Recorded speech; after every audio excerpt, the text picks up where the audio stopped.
Les presses internationales chinoises essaient de raconter la vraie histoire de l'Afrique, celle de la réussite et de la persévérance. Détail dans notre reportage. Pendant des décennies, l'Afrique était synonyme de famine et de désespoir. Des images du continent qui symbolisaient la famine en Éthiopie en 1984. Des enfants mourant de faim et des terres arides. Les presses internationales chinoises essayent de changer cette image. Lorsque je me suis préparé à venir en Afrique pour la première fois, nombreuses personnes ont essayé de m'en dissuader. Car pour le monde extérieur, l'Afrique est un lieu de pauvreté, de maladies et de conflits. Lorsque je suis arrivé, j'ai vu quelque chose de complètement différent. Cela a pris presque 3 décennies pour que l'Afrique commence à convaincre le monde qu'il y a plus que de la famine et des conflits sur ce continent. Nous sommes différents des médias occidentaux.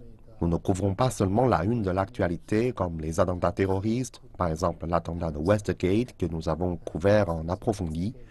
Nous nous concentrons également sur le côté positif des pays africains.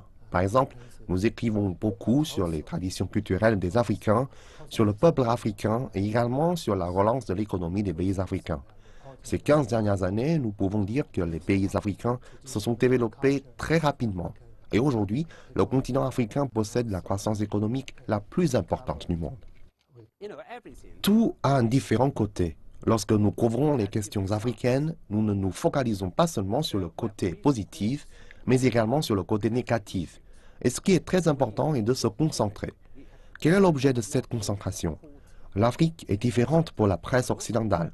Aujourd'hui, nous mettons l'accent sur le développement des pays, l'amélioration de la santé, de l'éducation et du niveau de vie du peuple, mais la presse occidentale se focalise sur les conflits peut-être, les maladies peut-être. Nous sommes donc différents. Le segment de 90 minutes de l'agence de presse Chine Nouvelle, de Radio Chine Internationale et de CCTV essaye de raconter la vraie histoire de l'Afrique, celle de ceux qui vivent dans la réalité africaine. Et avec ça, ces nouvelles agences ont réussi à faire monter la popularité du continent.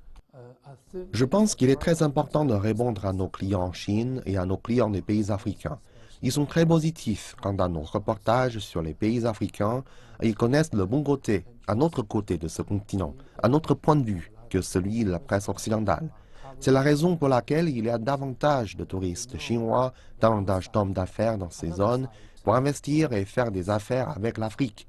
C'est la réponse de notre audience, de nos clients. C'est très positif. J'ai pris contact avec certains représentants kenyans. Ils m'ont dit qu'ils écoutent de temps en temps notre radio ici, en swahili et en anglais, parce qu'ils veulent connaître la Chine. Car la Chine est comme un aimant pour eux. Ils veulent savoir comment la Chine s'est développée si rapidement. Ils veulent écouter nos émissions, regarder les émissions de CCTV. L'Afrique est composée de 54 pays. Tous ces pays ne possèdent pas seulement de vastes régions. Il y a bien plus sur le continent que des conflits, de la famine et des maladies. Il existe également des histoires positives, des histoires de triomphe et de développement.